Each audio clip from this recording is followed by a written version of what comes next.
Église de Maison, bonjour. Aujourd'hui nous allons parler de la parole de Dieu et en savoir plus sur la fin du monde. Que va-t-il bientôt se passer? Des choses terribles vont bientôt se passer sur la terre. Es-tu prêt à supporter les événements qui vont bientôt arriver partout? Des choses terribles qui sont telles que la Bible nous dit que les cœurs des gens vont faillir de peur de ce qui va passer partout sur les événements dans les cieux, dans le soleil, dans la lune et sur la terre. Commençons par la chanson. I sing the mighty power God, I made the mountains rise. Thy fame flowing seas above, I made the mountain rise. I sing the wisdom that ordained the sun to rule the day. The moon shines full at his command, and all the stars obey. I sing the goodness of the Lord, who filled the earth with food, who formed the creatures through the word and pronounced them good. Lord, all thy wonders are displayed wherever I turn the eye. If I survey the ground I tread, or gaze upon the sky, there's not a plant or flower below, but makes thy glories known. And clouds arise and tempests blow, thy order thy throne. While all that borrow life from thee is ever in thy care, and every word that it can be, thy God are present there. Père Céleste, la fin du monde arrive. Le monde chrétien est dans une folie. Le monde non chrétien est aussi fou.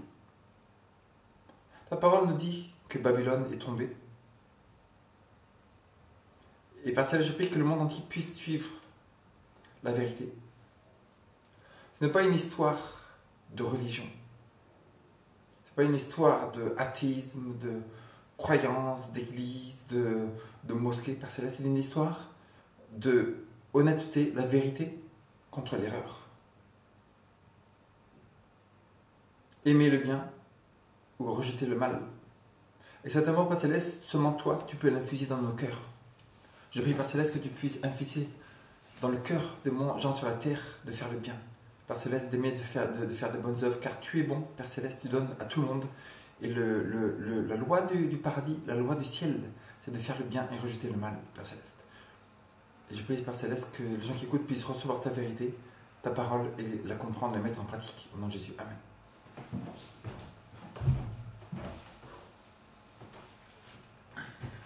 Aujourd'hui, nous allons continuer dans ce message important que Luther a donné déjà vers les 1600 et que maintenant, aujourd'hui, nous continuons à apprendre, décortiquer le message de la justice par la foi.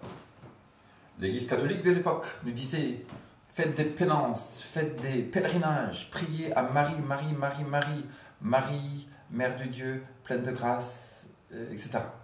Faire le roseraie, tout ça, faire aux prières aux saints, etc. Beaucoup de choses pour gagner le salut, pour recevoir la vie éternelle, pour arriver au paradis. Martin Luther, un jour, qui était un prêtre catholique, a regardé dans la Bible et écrit que le juste est sauvé par la foi. Le juste est sauvé par la foi. Donc là, il s'est dit, mais ce n'est pas normal. Pourquoi tout le catholicisme, la chrétienté pratiquement mondiale dit qu'on est sauvé par les œuvres? Mais quand j'ouvre la Bible maintenant, moi, moine catholique, je trouve qu'il est écrit qu'on est sauvé seulement par la foi. Et au bout de quelques années, il ne voulait pas sortir de cette église. Et alors, il a dû sortir. Ce n'est pas lui qui est sorti, c'est Dieu qui lui a dit de sortir de son église corrompue. Il est sorti du Babylone. Au temps de Luther, en XVIe siècle, un autre événement important est arrivé.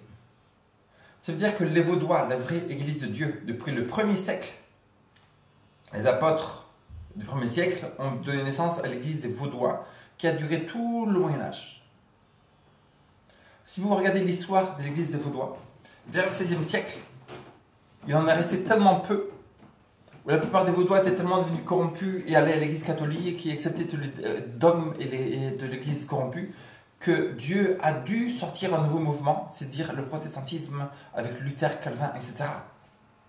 Parce que son église, à lui, l'église vaudois, qui était dans les montagnes d'Italie, de France, pratiquement de toute l'Europe, en fait, était tellement faible à ce moment-là que Dieu a dû faire un nouveau mouvement. Et ce mouvement-là, Luther, Calvin, etc., le protestantisme s'est affaibli tellement vers 1800, dans les années 1800, aux USA, le protestantisme attendait un millénium de paix, prospérité. Ils allaient à l'église juste parce qu'ils devaient, parce que c'était une habitude, etc. Qu'en fait, ils sont tombés aussi, ils sont devenus Babylone. Et Dieu a dit à tous les vrais de ces églises-là de sortir de ces églises-là. Et ça, voilà, c'est le dernier mouvement aujourd'hui. Le mouvement de Apocalypse 14, 6 à 12. Le message des trois anges. Démarcation, vérité. Le message des trois anges, sortez de Babylone. Sinon, ici, toutes les chrétientés, le monde entier est dans Babylone. Colossiens chapitre 2, versets 9 et 10 nous dit.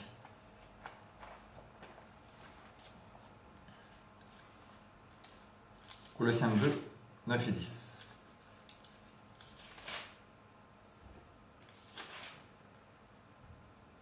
Car en lui habite corporellement toute la plénitude de la divinité. Jésus est divin. Dieu. Vous avez tout pleinement en lui, qui est le chef de toute domination, de toute autorité. De toute domination, toute autorité sur terre. Les autorités. Jésus est le chef de toutes les autorités sur terre, les rois, les présidents. Mais on a tout pleinement en Jésus. Ça veut dire que sans Jésus, on n'a rien du tout. Mais ce qu'on a qui est le plus important, c'est la force de faire le bien et la puissance de Dieu pour surmonter le péché. Bien que Paul dit qu'il était totalement corrompu. Premièrement, il faut reconnaître qu'il y a les 10 commandements. Les 10 commandements sont la loi de Dieu. Et si on transgresse ces commandements, des lois physiques qui se mettent en place, qui vont faire en sorte que la personne, un jour, elle va mourir. Une personne qui ment, un jour, elle va mourir. Une personne qui est fière, un jour, elle va mourir. Une personne qui est égoïste, un jour, elle va mourir. Une personne qui est sectaire, un jour, elle va mourir. Une personne qui est menteuse, un jour, elle va mourir. Une personne qui est violente, un jour, elle va mourir. Il y a des lois physiques qui vont faire que cette personne ne peut pas vivre.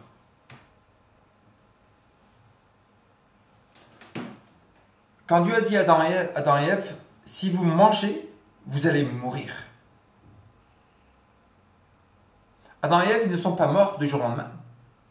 C'est pas genre, Ève, elle a mangé du fruit, elle est morte tout de suite. Non. Les lois de la mort sont rentrées en elle quand elle a commencé à manger ce fruit. Le péché est rentré en elle et un jour, elle est morte par les conséquences de son péché. Le but de Dieu, c'est que l'homme vive éternellement. Mais Dieu a mis un test dans le jardin d'Éden. Si tu manges de ce fruit, de cet arbre, tu mourras. Pourquoi Dieu a fait ce test? C'est un test pour savoir la loyauté. Qui vas-tu aimer? Vas-tu t'aimer toi-même tellement que tu vas me désobéir? C'est ce qui se passe dans le monde aujourd'hui. Les gens, ils s'aiment tellement eux-mêmes, tellement, qu'ils foulent au pied la Bible, ils foulent au pied les préceptes divins du Créateur qui, lui seul, sait comment la machine va marcher, comment l'homme devrait se comporter. Et Ève, elle a dit, bon, on voit Dieu tous les jours, on aime Dieu d'une certaine manière, mais là, ce sapin, il me dit, si tu manges, tes yeux vont s'ouvrir, tu vas augmenter dans une beauté céleste magnifique, tu vas rentrer dans des plaisirs divins, tu vas rentrer dans des sensations extrêmes de plaisir, de bonheur incroyable, comme tu n'as jamais ressenti avant. Ève, regarde ce fruit. N'est-il pas magnifique ce fruit? Prends de ce fruit, mange, et tu verras. Tu vas te transformer. Et Ellen White nous dit que quand Ève elle a commencé à prendre ce fruit, des sensations magnifiques ont commencé à tressaillir dans son corps, comme si elle sentait quelque chose de magnifique qui allait arriver. La puissance de la suggestion. Et donc, Ève, elle a préféré s'aimer elle-même que Dieu. Et c'est pas trop une histoire de religion, etc. C'est une histoire de vérité et d'erreur. Si une personne est menteuse, déjà, jamais elle peut arriver à la vérité. C'est le cas de beaucoup d'évolutionnistes. Jamais ils vont arriver à la vérité parce qu'ils ne veulent pas savoir la vérité. Ils veulent juste savoir ce qu'eux, ils veulent savoir. C'est une histoire de honnêteté et menteur. Être honnête et menteur.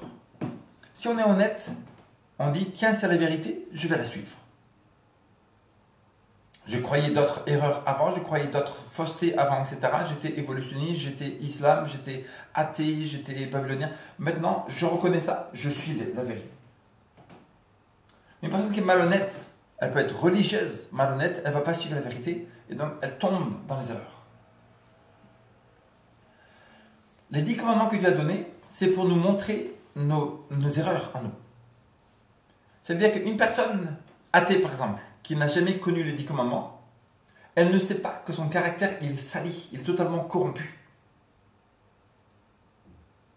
Si vous êtes sale, vous n'avez pas de miroir chez vous, jamais vous ne pouvez savoir si vous êtes sale ou pas, parce qu'il n'y a pas un miroir qui reflète votre image. Les 10 commandements, c'est un reflet de notre image. Il est écrit, tu ne mentiras point, tu ne commettras point d'adultère, tu ne déroberas point, tu ne tueras point, tu ne convoiteras pas ce qui appartient à ton prochain.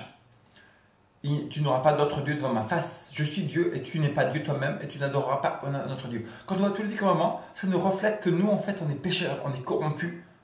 Paul, il a dit que je suis le premier des pécheurs, le premier des pécheurs. Donc pour être chrétien, la première chose à faire, c'est reconnaître, moi, je suis un grand pécheur, totalement corrompu, des pieds à la tête. Et à moins que la puissance de Dieu vienne par la prière ou la Bible me transformer, donner la puissance de faire le bien, il est impossible totalement à l'être humain de faire quelconque œuvre bonne. Impossible. Donc quand je reconnais que je suis pécheur, je dis, tiens, comment je vais faire?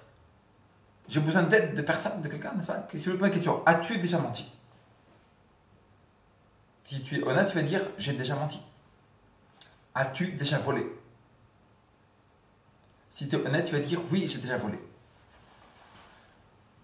As-tu déjà convoité quelqu'un qui est marié? Si tu es honnête, tu vas dire, oui, j'ai déjà convoité quelqu'un qui est marié. Donc tu es un pécheur. Qu'est-ce que tu mérites? Tu mérites de mourir. Pourquoi?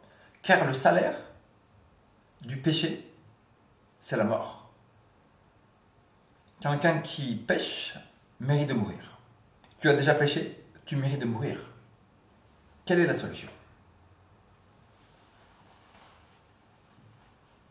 La solution, c'est de accepter Jésus, la puissance de Dieu, pour faire le bien. En toi, en moi, il n'y a aucune puissance de faire le bien en aucun cas. Nous ne pouvons pas faire le bien.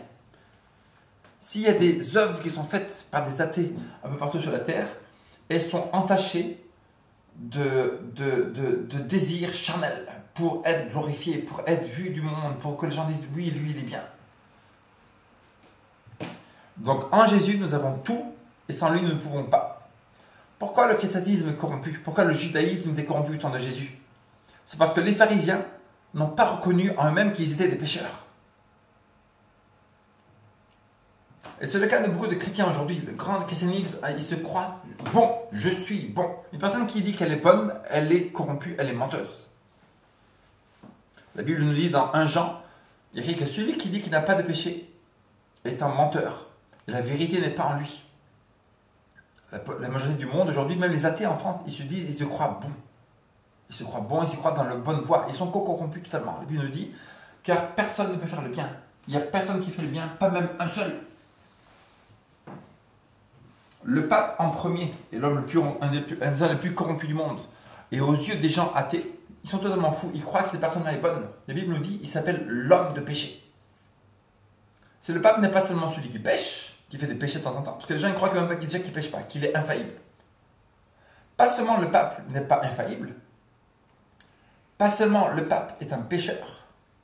La Bible nous dit que le pape est l'homme de péché. L'homme de péché.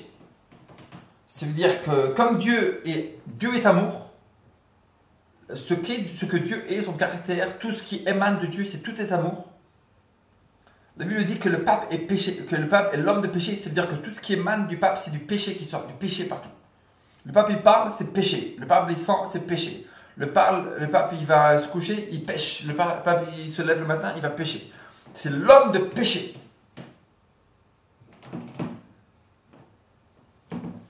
Donc, premier pas à prendre pour être un vrai chrétien, c'est reconnaître qu'on est totalement corrompu. L'homme en lui-même ne peut pas faire le bien, c'est totalement impossible. Le jour où un chrétien reconnaît ça, il devient un vrai chrétien, il commence vers le pas de la conversion. Beaucoup de christianisme est corrompu parce que les gens, ils se croient bons, ils continuent dans le foi chrétien, ils vont lire la Bible, ils vont étudier les prophéties, etc. Mais ils n'ont pas déjà reconnu le premier pas de se reconnaître corrompu, pécheur. Et Colossiens chapitre 2, versets 9 et 10 nous dit « En lui, nous avons tout, la plénitude. » C'est-à-dire que Dieu nous donne tout, il nous donne le pouvoir de faire le bien. Car sans lui, nous ne pouvons pas faire du bien. Et les biens qu'on fait, est même entachés, c'est comme des linges sales, nous dit la Bible. Nos bonnes œuvres sont comme des linges sales. Acte 3, 26.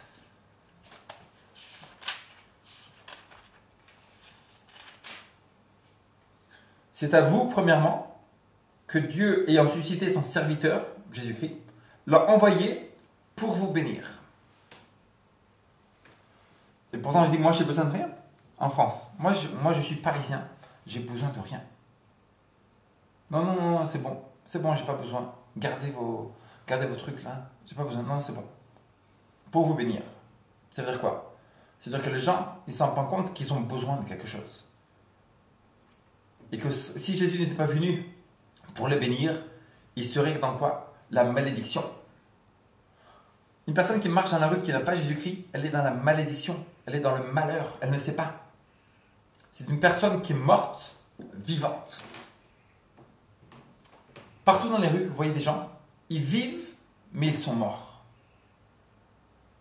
Ils courent rapidement dans le métro, ils courent dans les rues, ils courent au boulot, mais ils courent vers où? Ils courent vers la destruction, ils courent vers la tombe, vers l'enfer, brûlés dans les flammes. Ils ne savent pas qu'ils ont besoin. Ils disent, j'ai besoin de rien. C'est un mensonge. Déjà, on a besoin de beaucoup de choses. Donc, Dieu les fait menteurs. Des numéro 1, ils sont menteurs. Numéro 2, il est écrit ici, il l'a envoyé pour vous bénir. C'est-à-dire qu'on a besoin de sa bénédiction. Sans cette bénédiction, on n'a pas la vie. Qui c'est qui donne la vie? Darwin donne la vie. La sélection naturelle, sélection naturelle, donne la vie. Nous te procédons contre devant nous, sélection naturelle, nous savons que tu as fait tout l'univers. Sélection naturelle, tu es venu il y a 50 milliards d'années. Tu as fait le Big Bang, tu as fait une explosion qui a pété partout. Oh, grande sélection naturelle, nous sommes là pour nous procéder devant toi. Sélection naturelle, oui, merci pour envoyer ton prophète Darwin. Darwin s'est rendu compte qu'il y a des différences dans les oiseaux et dans les oiseaux des Galapagos. Et qu'il y avait un poisson plus grand que l'autre, une tortue plus grande que l'autre. Oui, sélection naturelle. Aujourd'hui, nous nous procédons devant toi. Car tu fais reconnaître à Darwin qu'il y a des différences entre les animaux. Oh là là, grande différence, grande révélation. Et donc, grande sélection naturelle, et ton grand prophète Darwin, nous reconnaissons en fait qu'il a cru. Il a cru que juste parce qu'il y a des différences entre les espèces, toutes les espèces se transforment, se changent en d'autres espèces. Sélection naturelle, ne sais-tu pas que cela ne s'est jamais vu? Qu'aucune espèce ne fait aucune espèce? Aux grandes sélections naturelles. Les chiens font des chiens, les chats font des chats, les bananes font des bananes, les manguiers font des mangues. Aux sélections naturelles, donne-nous un exemple comme quoi une mangue devient une banane. Donne une photo, une vidéo. Ça prend du temps. Ah, le Dieu vient de temps. Sélection naturelle. Donc ton deuxième prophète, c'est le temps. Le temps, ce n'est pas observable, donc ce n'est pas de la science, et donc c'est une religion.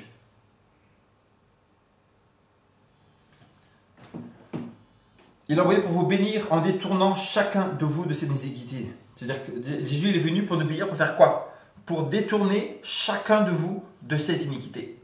C'est-à-dire que si Jésus n'est pas venu pour nous détourner des iniquités, ça veut dire qu'on est toujours dans nos iniquités et nous, on ne peut pas nous détourner. C'est-à-dire qu'à moins que Jésus vienne, il nous détourne des iniquités, il nous enlève des iniquités, on est dans l'iniquité. Seulement Jésus peut enlever le péché du cœur. Seulement Jésus peut transformer le cœur méchant, égoïste, violent, arrogant, fier, sectaire.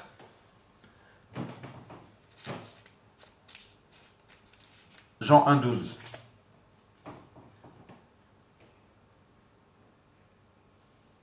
Mais à tous ceux qui l'ont reçu, Jésus-Christ, à ceux qui croient en son nom, croire en son nom.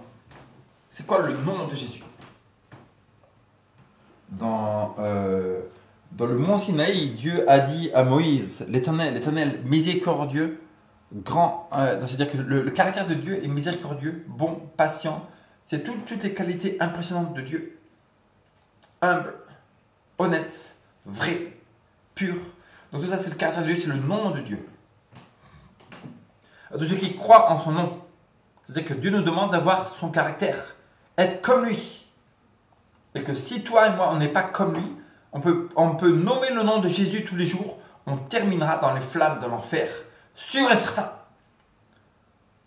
Car le diable lui-même va venir, je dis, je suis Jésus-Christ. Devant tout l'univers, tout le monde entier, le diable va venir comme ça. Regardez, télévision, TF1, CNN News. Nous avons regardé Jésus-Christ qui est là. Il est apparu. Il est apparu en haut de l'Élysée. Tous les Français, regardez-le. Jésus-Christ. Repentez-vous, repentez-vous. Jésus-Christ est là sur l'Élysée. Jésus-Christ, il prêche en haut de l'Élysée. Jésus-Christ prêche en haut de l'Élysée. Repentez-vous, Françaises, Français, je suis Jésus-Christ, je suis apparu. Regardez, la parole de Dieu nous dit ici, car j'ai tant aimé le monde, je vous ai tant aimé tous. Maintenant, repentez-vous. Le message d'aujourd'hui de l'Élysée, c'est que j'ai changé le samedi au dimanche. J'ai changé le samedi au dimanche. Tous, vous devez garder le dimanche. Le président français ici est avec moi. Ici, j'ai le président américain à ma gauche. Et tout le monde entier, maintenant, on a fait une transformation du samedi au dimanche. Une loi va passer demain. Et tous, vous devrez garder le dimanche. Je suis Jésus-Christ. Apparu. Le diable se dit Jésus-Christ. Mais son caractère prouve qu'il n'est pas Jésus-Christ. Parce qu'il est méchant, voleur, tueur, arrogant, fier. Et tous les défauts que la Bible nous dit que les gens qui font de telles choses vont brûler en enfer.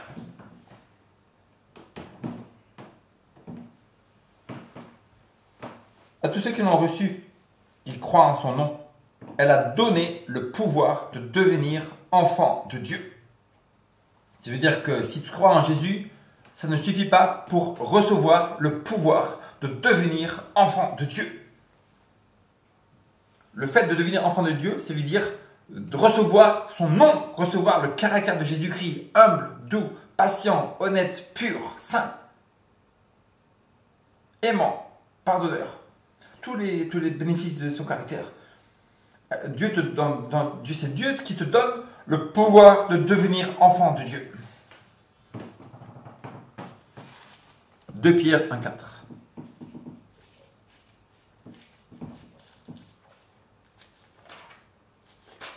Pierre numéro 2, on va quoi? Vers chapitre 1. Chapitre 1 et verset quoi? Verset 4. Lesquels nous assurent de sa part les plus grandes et les plus précieuses promesses, afin que par elles, vous deveniez participants de la nature divine. Oula, nature divine. On participe de la nature divine. La Bible nous dit que par la Bible, il y a les plus grandes et les plus précieuses promesses. Je vous conseille de lire les promesses de la Bible, surtout dans les psaumes, il y a beaucoup de promesses. Vous allez par exemple dans psaume 34, psaume 91, psaume 91 par exemple, celui qui demeure sous l'abri du Très-Haut repose à l'ombre du Tout-Puissant. Je dis à l'Éternel, mon refuge et ma forteresse, mon Dieu en qui je me confie. Car c'est lui qui te délivre du filet de l'oiseleur, de la peste et de ses ravages. Et te couvrira de ses plumes, tu trouveras un refuge sous ses ailes. Tu ne craindras ni les terreurs de la nuit, ni la flèche qui vole de jour, ni la peste qui marche dans les ténèbres, ni la contagion qui frappe en plein midi. Que 1000 tombent à ton côté, et 10 000 à ta droite, tu ne seras pas atteint. De nos yeux seulement, tu verras les rétributions des méchants. Car tu es mon refuge, ô Éternel, tu fais du Très-Haut ta retraite, aucun malheur ne t'arrivera. Aucun fléau ne s'approchera de ta tente, car il ordonnera à tes anges de te garder dans toutes tes voies.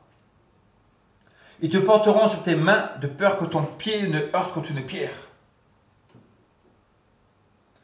Tu marcheras sur le lion et sur la spique, tu fouleras le lionceau et le dragon, Satan.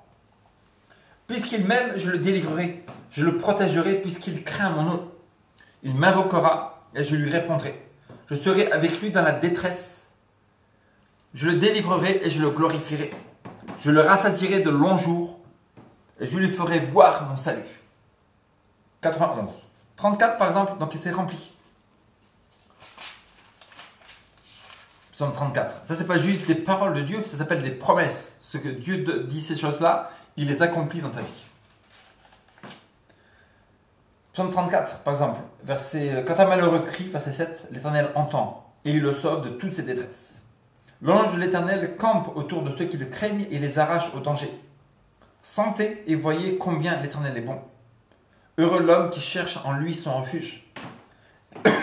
Craignez l'Éternel, vous c'est saints, car rien ne manque à ceux qui le craignent. Rien ne manque à ceux qui le craignent. Rien ne manque à ceux qui le craignent. Les lionceaux éprouvent la disette et la faim, mais ceux qui cherchent l'Éternel ne sont privés d'aucun bien. Verset 15. Éloigne-toi du mal et fais le bien. Recherche et poursuis la paix. Les yeux de l'Éternel sont sur les justes, et ses oreilles sont attentives à leurs cris. L'Éternel tourne sa face contre les méchants pour retrancher de la terre leurs souvenirs. Quand les justes crient, l'Éternel entend et les délie de toute leur détresse. L'Éternel est près de ceux qui ont le cœur brisé. Il sauve ceux qui ont l'esprit dans l'abattement. Le malheur atteint souvent le juste, mais l'Éternel l'en délivre toujours. Donc là, 2 Pierre nous dit quoi? Que Dieu délivre, que ces promesses-là, 2 Pierre 4.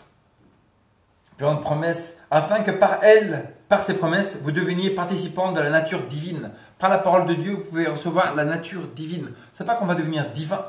Faut pas se prendre pour des fous. C'est pas des mormons. Le mormonisme, on devient Dieu. Un jour, nous allons grandir, nous allons devenir des dieux. Toi, t'étais quoi? Moi, j'étais chrétien avant. C'est comme, je suis Dieu. Non.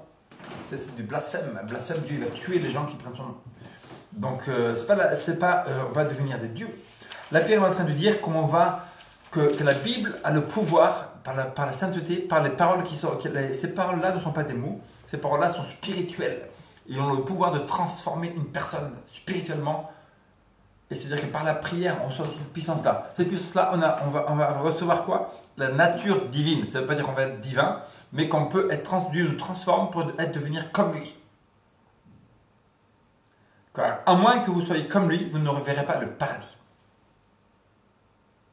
La Bible dit, car sans la sanctification, personne ne verra le Seigneur.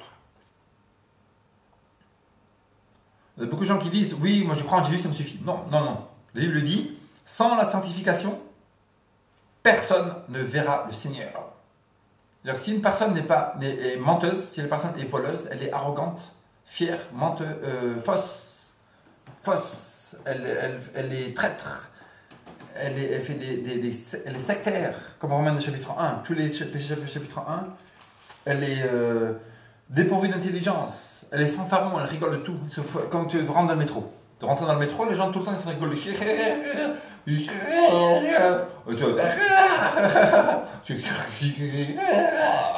Ça s'appelle fanfaron. Fanfaron, les gens ils vont brûler en enfer. Ils rigolent de n'importe quoi et c'est des idiots.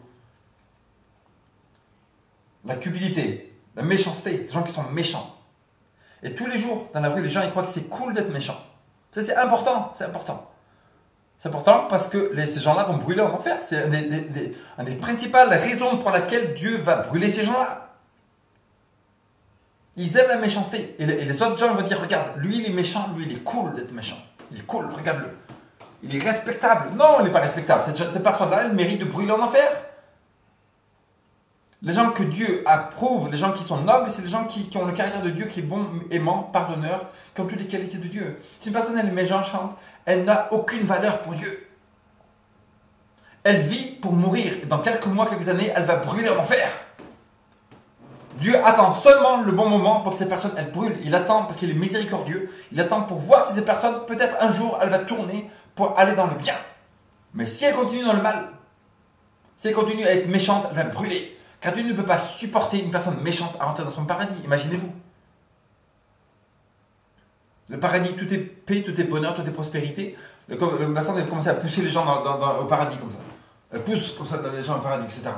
Elle est dans le métro comme ça, elle va prendre un porte-monnaie comme ça au paradis. Après, il rentre comme ça, il rentre dans les maisons, il veut tout casser, etc. Non, non. Imaginez-vous quelqu'un comme ça au paradis, le mec, il peut pas.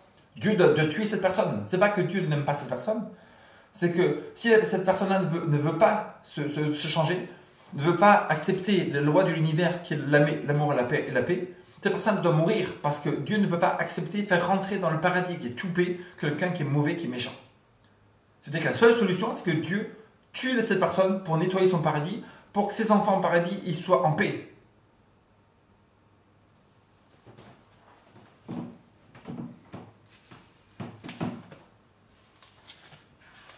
« 1 Timothée 1,15 »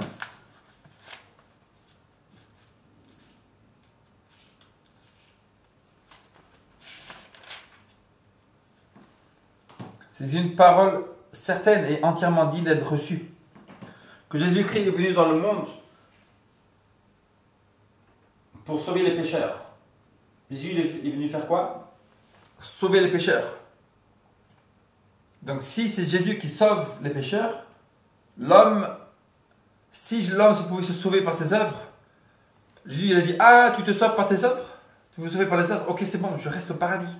Je reste au paradis. Pourquoi venir sur terre? Je vais rester comme ça, tranquille, au paradis. Je regarde en bas. Ouais, il se sauve par les œuvres là-bas. Non, mais je vais pas descendre, tu rigoles quoi. Je vais rester au